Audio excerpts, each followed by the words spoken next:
Assalamualaikum warahmatullahi wabarakatuh. Saya Siti Solema dari kelas 11 absen 39. Ini membacakan diantara tentang bahaya kecanduan gadget. Assalamualaikum warahmatullahi wabarakatuh. Alhamdulillah puji sareng syukur urang panjatkeun ka Gusti Nu Maha Suci anu parantos masihan kasehatan sareng kaselatan ka urang sadaya.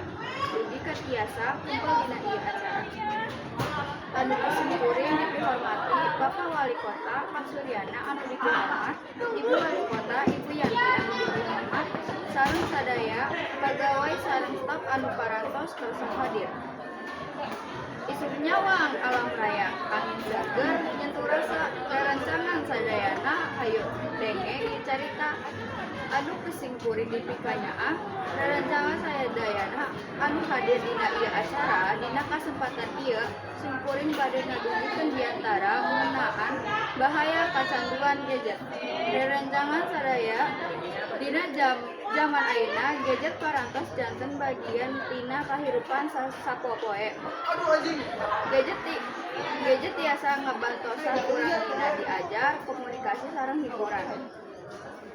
Nanging upami digunakeun kaleuwih gadget tiasa nimbulkeun dampak anu goreng. Contona urang tiasa janten kurang fokus dina diajar, kurang komunikasi sareng keluarga, sarta tiasa ngaganggu kasehatan sapartos panon capek sareng kurang istirahat.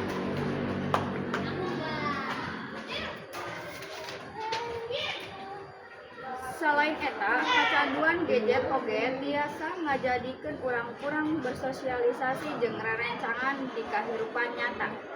Kukituna urang kedah tiasa ngagunakeun gadget kalayan bijak. Pake gadget sakumaha perluna sareng ulah hilap kana kawajiban urang salaku palajar. Hayu urang sami-sami ngatur waktos sangkan henteu kacanduan gadget sarta tiasa ngahontong masa depan anu langkung sae. Pamungkas kecap simkuring hoyong ngingetkeun yen gadget teh saukur alat lain mengatur kahirupan urang.